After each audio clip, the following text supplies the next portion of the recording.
नमस्कार। देखिए, आज के इस वीडियो में इंडियन ज्योग्राफी के सेशन को आगे बढ़ाते हुए हम आज के इस वीडियो में भारत के प्रमुख पठार के बारे में पढ़ेंगे, जो कि बहुत ही महत्वपूर्ण टॉपिक है। इस टॉपिक से हर एग्जाम में प्रश्न पूछ लिए जाते हैं। हम इस वीडियो में पठारों को ट्रिक से बताने का प्रयास किए हैं। टॉपिक खत्म होते ही आपको टोटल पठार जो है याद हो जाएंगे, कोई डाउट ही नहीं रहेगा। सभी के सभी पठार आपके दिमाग में सेट हो जाएंगे। तो वीडियो को आप ध्यान से देखिए। तो चलिए अब वीडियो को शुरू करते हैं। तो देखिए, ये सब जो है प्रायद्वीपीय पठार का हिस्सा है। अब समझते हैं कि पहले कि प्रायद्वीपीय पठार क्या होता है। तो देखिए, जो क्षेत्र तीन ओर से समुद्र से घिरा होता है तो उसको हम प्रायद्वीपीय कहते हैं। जैसे ये भारत का जो निचला हिस्सा है यानी दक्षिणतम हिस्सा, ये देखिए कि तीन ओर से समुद्र से घिरा हुआ है, आइड साइड से भी और नीचे से भी। तो ये भारत का सबसे दक्षिण का जो हिस्सा है ये तीन ओर से घिरा हुआ है समुद्र से, इसलिए इसको प्रायद्वीपीय कहते हैं। अब यहाँ पर जो भी पठार है इन सबको जो है प्रायद्वीपीय पठार के नाम से जाना जाता है। ठीक है, देखिए, प्रायद्वीपीय पठार के लिए बाउंड्री यानी किनारा का काम पश्चिमी घाट एवं पूर्वी घाट पर्वतमाला करता है। इसके पहले वाले वीडियो में हमने पूर्वी घाट और पश्चिमी घाट के बारे में पढ़ा था। तो ये जो पूर्वी घाट और पश्चिमी घाट है ये प्रायद्वीपीय पठार के बाउंड्री का काम करता है, क्योंकि ये देखिए कि दोनों तरफ से जो है, एक तरफ से पूर्वी घाट और एक तरफ से पश्चिमी घाट है प्रायद्वीपीय पठार के अगल बगल में। ठीक है, तो ये बाउंड्री का काम करता है। उसके बाद देखिए, प्रायद्वीपीय पठार को नर्मदा नदी जो है दो भागों में बांटती है। कितने भाग में बांटती है? तो दो भाग में बांटती है नर्मदा नदी। जब नर्मदा नदी पठार को दो भागों में बांटती है तो पठार का ऊपर वाला भाग भारत के बीचों बीच में आ जाता है, जिसे मध्यवर्तीय उच्च भूमि कहते हैं। देखिए, ये नर्मदा नदी है और नर्मदा नदी जैसे बहती है तो ये प्रायद्वीपीय पठार को दो भागों में बांट देती है। जो नर्मदा नदी के ऊपर वाला भाग है उसको कहा जाता है मध्यवर्तीय उच्च भूमि, और नर्मदा नदी के जो नीचे वाला भाग है उसको कहते हैं हम दक्कन के पठार। ठीक है, अब देखिए, दक्कन का पठार जिस जिस राज्य में फैला है उस राज्य में उसी नाम से उसको जाना जाता है। जैसे में देखिए, तमिलनाडु का पठार क्योंकि तमिलनाडु में है, तेलंगाना का पठार तेलंगाना में है तो तेलंगाना का पठार, कर्नाटक में है तो उसको कहा जाता है धरवार का पठार, उसी के भाषा में कहते हैं धरवार का पठार, और महाराष्ट्र में है तो उसको कहते हैं विदर्भ का पठार, और आंध्र प्रदेश में रायलसीमा का पठार कहा जाता है दक्कन के पठार को, और छत्तीसगढ़ के निचले भाग को बस्तर का पठार कहते हैं। जो छत्तीसगढ़ का निचला भाग है उसको कहा जाता है बस्तर का पठार, और बाकी जो भी बच गया किसी भी राज्य में तो उसको हम दक्कन का पठार ही कहते हैं। ठीक है, देखिए, नर्मदा नदी के ऊपर वाला भाग को मध्यवर्तीय उच्च भूमि कहा जाता है। मध्यवर्तीय उच्च भूमि इसलिए कहते हैं क्योंकि पूरा मध्य में है और ऊंचा है, इसलिए इसको कहा जाता है मध्यवर्तीय उच्च भूमि। ये जो है झारखंड में भी है छोटा नागपुर का पठार, छत्तीसगढ़ और मध्य प्रदेश के सीमा पर है बघेलखंड का पठार, राजस्थान, गुजरात और मध्य प्रदेश के सीमा पर मालवा का पठार है, और बीचों बीच में मध्य प्रदेश के विंध्याचल है तो उसको जो है विंध्याचल का पठार भी कहते हैं। ये विंध्याचल का पठार मध्यवर्तीय उच्च भूमि का हिस्सा है। ठीक है, और इसी के ऊपर देखिएगा विंध्याचल पठार के ऊपर बुंदेलखंड का पठार है। तो आइए अब इन सभी पठारों को हम ट्रिक से समझते हैं। तो देखिए, हम सबसे पहले देखते हैं दक्कन का पठार। तो देखिए, दक्कन का पठार जो है ये 5 लाख वर्ग किलोमीटर में फैला है। कितने लाख वर्ग किलोमीटर में? तो 5 लाख वर्ग किलोमीटर में दक्कन का पठार जो है फैला हुआ है। ठीक, यह बेसाल्ट निर्मित चट्टान है जो ज्वालामुखी के लावा से बना है। देखिए, इंपॉर्टेंट है ये कि दक्कन का पठार किससे बना है? तो ज्वालामुखी के लावा से बना हुआ है दक्कन का पठार। ठीक, ताप्ती नदी इसकी उत्तरी सीमा बनाती है। ये कौन सी नदी है जो दक्कन के पठार की उत्तरी सीमा बनाती है? तो वह है ताप्ती नदी। ये प्रीवियस ईयर में पूछा हुआ प्रश्न है। ठीक है, दक्कन के पठार के अंतर्गत 4 पठारों को शामिल किया गया है। कौन कौन से वो पठार हैं? तो महाराष्ट्र का पठार है, तेलंगाना का पठार है, कर्नाटक का पठार है और दंडकारण्य का पठार है, जिसे आप इमेज में इसको देख सकते हैं। अब आइए हम देखते हैं दक्कन के पठार के अंतर्गत जितने भी पठार आते हैं उनके बारे में। देखिए, महाराष्ट्र का जो पठार है इसको विदर्भ का पठार भी कहा जाता है। ठीक है, आपको बस इतना याद रखना है कि महाराष्ट्र का जो पठार है यह दक्कन का पठार का ही हिस्सा है। ठीक है, अब देखते हैं हम तेलंगाना का पठार। देखिए, तेलंगाना के पठार को गोदावरी नदी दो भागों में बांट देती है। कौन सी नदी है जो तेलंगाना के पठार को दो भागों में बांटती है? तो वह है गोदावरी नदी। ठीक, तेलंगाना के पठार के दक्षिणतम हिस्सा रॉयल सीमा कहा जाता है। बहुत ही ज़्यादा महत्वपूर्ण है कि तेलंगाना के पठार का जो दक्षिण वाला हिस्सा है उसको क्या कहा जाता है? तो रॉयल सीमा के नाम से जाना जाता है, और ये जो रॉयल सीमा है ये है आंध्र प्रदेश में। किस राज्य में है? तो आंध्र प्रदेश में है रायलसीमा। अब आप इसको याद कैसे रखिएगा? तो देखिए एक वर्ड जो है चर्चित वर्ड है, आप इसको याद रखिएगा, तेंगे तेंगे। तेंगे तेंगे क्या है कि ते से हो जाएगा तेलंगाना का पठार और गे से हो जाएगा कि गोदावरी नदी, यानी तेलंगाना के पठार को गोदावरी नदी जो है ये दो भागों में बांट देती है। तो ये जो आप तेंगे तेंगे याद रखेंगे तो इससे आप रिलेट करके आप आसानी से याद कर सकते हैं कि तेलंगाना के पठार को गोदावरी नदी दो भागों में बांटती है, ठीक है। और इसके दक्षिणतम हिस्सा को रायलसीमा कहते हैं और रायलसीमा आंध्र प्रदेश में है, ठीक। अब हम देखते हैं कर्नाटक का पठार। तो देखिए इसे जो है धारवाड़ का पठार भी कहते हैं। कर्नाटक के पठार को क्या कहा जाता है? तो धारवाड़ का पठार भी कहते हैं, ठीक है। इस पठार की महत्वपूर्ण नदी कावेरी नदी है। देखिए ये जो नदी वाला प्रश्न है पठार से संबंधित बहुत ही ज़्यादा महत्वपूर्ण है, क्योंकि पठार से जब प्रश्न पूछता है तो इसी प्रकार से पूछता है जैसे हमने दिया है कि कर्नाटक के पठार की सबसे महत्वपूर्ण नदी कौन सी है? तो कावेरी नदी है। अब आप इसको याद कैसे रखिएगा? तो देखिए क से हो जाएगा कर्नाटक का पठार और क से ही होता है कावेरी नदी। देखिए बड़ा बड़ा ट्रिक बनाने से जो है कोई फायदा नहीं है, क्योंकि वह जो है आप आगे चल के वही ट्रिक भूल जाते हैं तो पूरा सभी तरह के टॉपिक का सत्यानाश हो जाता है। तो बड़ा बड़ा ट्रिक के फेरा में रहने से कोई फायदा है नहीं। आप जो है नाम में ही ट्रिक खोजने का प्रयास करिए। जब आप नाम में ट्रिक खोजते हैं और उस रिलेटेड जब प्रश्न पूछता है तो आपके दिमाग में तुरंत हंट मारता है और आपको जो है उसका आंसर पता चल जाता है, यानी आपके दिमाग में आ जाता है। तो इस तरह से आप नाम से जो है ट्रिक बनाने का प्रयास करिए। जैसे क से कर्नाटक का पठार और कर्नाटक के पठार का महत्वपूर्ण नदी है कावेरी नदी और इसका भी नाम जो है क से ही शुरू होता है, ठीक है। अब देखिए कर्नाटक के पठार को तीन भागों में बांटते हैं, मैसूर का पठार, धारवाड़ का पठार और मलनाड का पठार। ये तीनों जो है कर्नाटक के पठार का हिस्सा है। कर्नाटक के पठार को तीन भागों में बांटा गया है। देखिए मैसूर का जो पठार है ये बहुत कठोर और पुराना है। मैसूर का पठार क्या है? पुराना भी है और सबसे कठोर भी है, ठीक है। और धारवाड़ का पठार ये सबसे अधिक यहाँ पर खनिज मिलता है। धारवाड़ के पठार में खनिज और सोना, धारवाड़ के पठार में सबसे अधिक सोना है, ठीक है। तो अब इसको आप कैसे याद रखिएगा कि धारवाड़ के पठार में सबसे अधिक सोना है? तो देखिए अगर आपको कहीं पर सोने के लिए कहा जाए तो आप जो है धारदार चीज पर नहीं सो सकते हैं। धारदार यानी रुखुर चीज पर जो है आप सो नहीं सकते हैं, आप समतल खोजिएगा सोने के लिए। तो इससे रिलेट करके आप याद रख सकते हैं कि धारवाड़ के पठार में जो है सबसे अधिक सोना है, क्योंकि अगर हमको कोई सोने के लिए कहे तो हम जो है प्लेन सतह पर सोते हैं, धारदार पर नहीं सोते हैं। तो धारवाड़ के पठार में सबसे अधिक क्या है? तो सोना है, ठीक है। तो इस तरह से आप रिलेट करके जो है इसको याद कर सकते हैं। अब आइए आगे देखते हैं। अब हम देखते हैं दंडकारण्य का पठार। देखिए यह पठार जो है अधिक उबड़ खाबड़ है।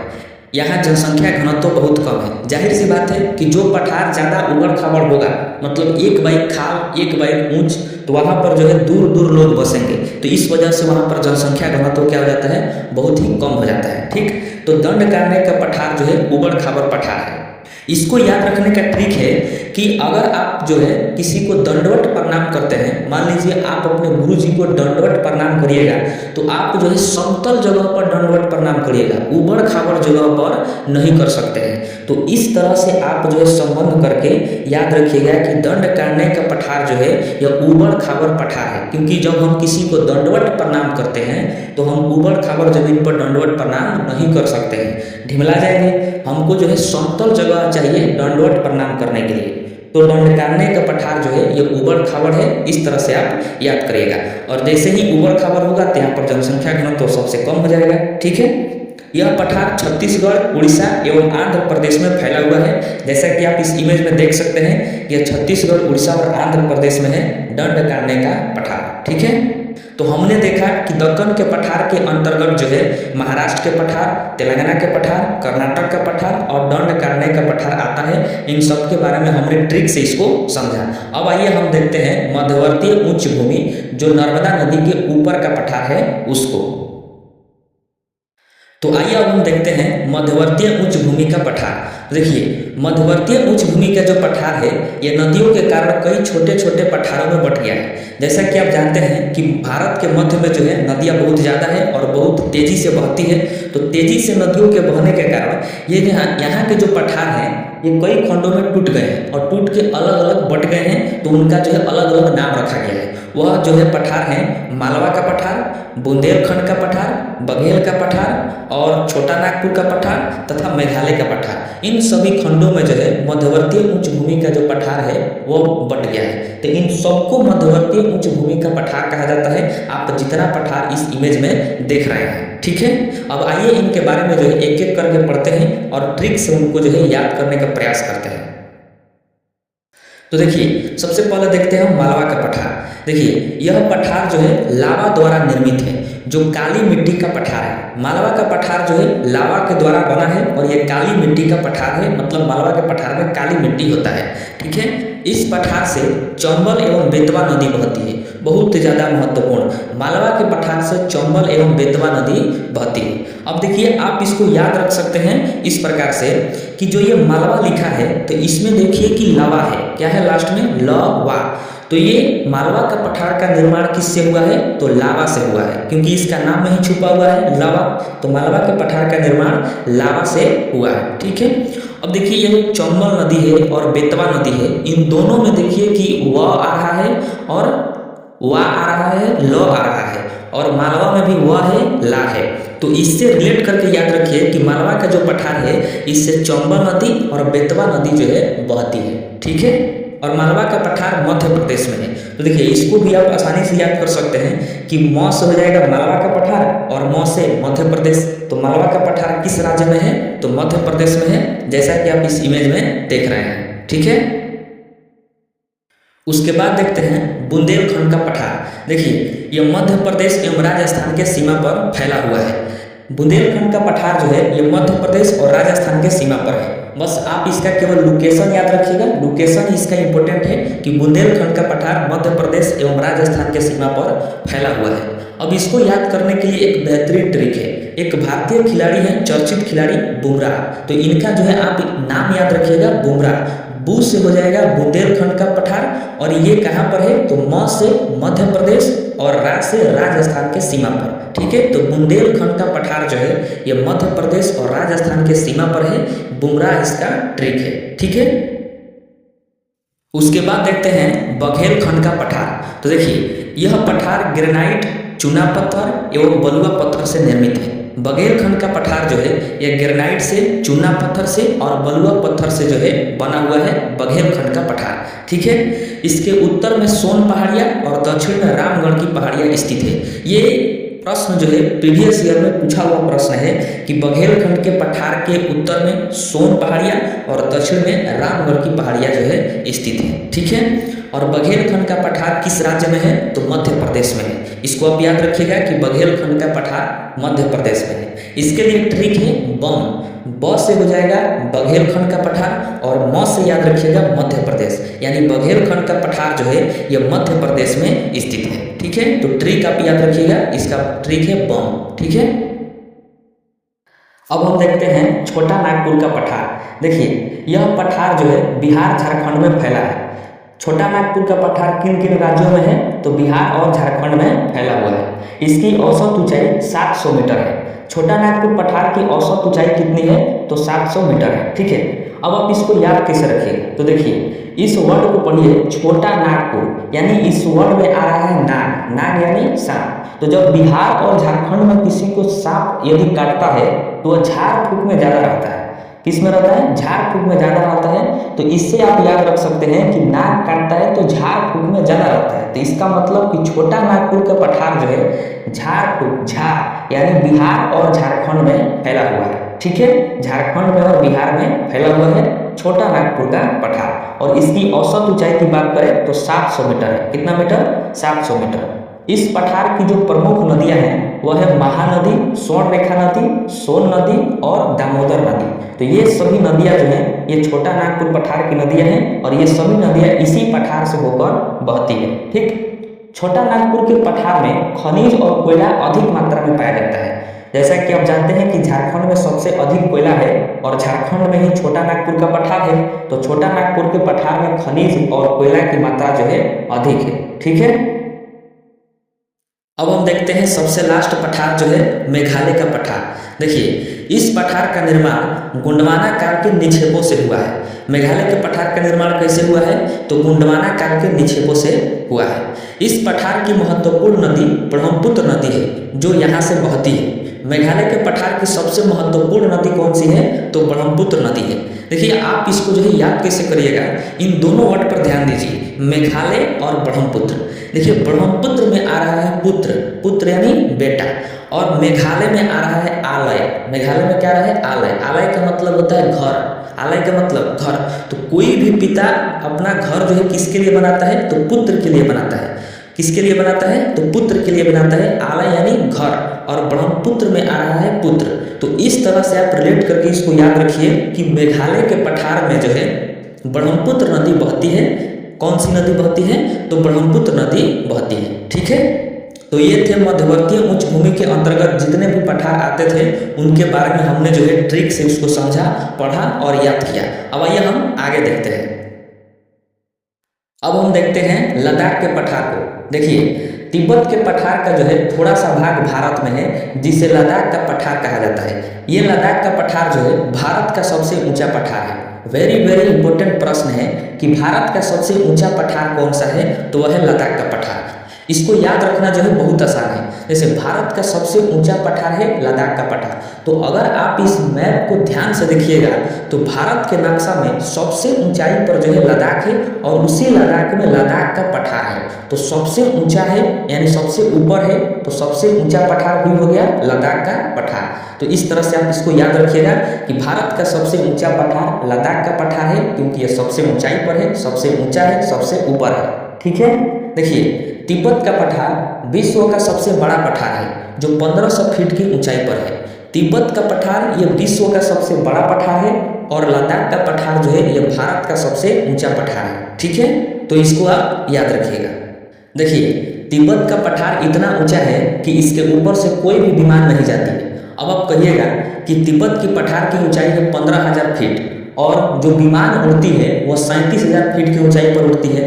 तो देखिए, विमान उड़ती है 37,000 फीट की ऊंचाई पर, यह बात ठीक है, लेकिन कभी कभी ऊपर जो है ऑक्सीजन की कमी हो जाती है। तो विमान को जो है नीचे 14,000 फीट की ऊंचाई पर आना पड़ता है ऑक्सीजन की पूर्ति करने के लिए, ताकि उस विमान में जो लोग बैठे हैं वह जीवित रह सके।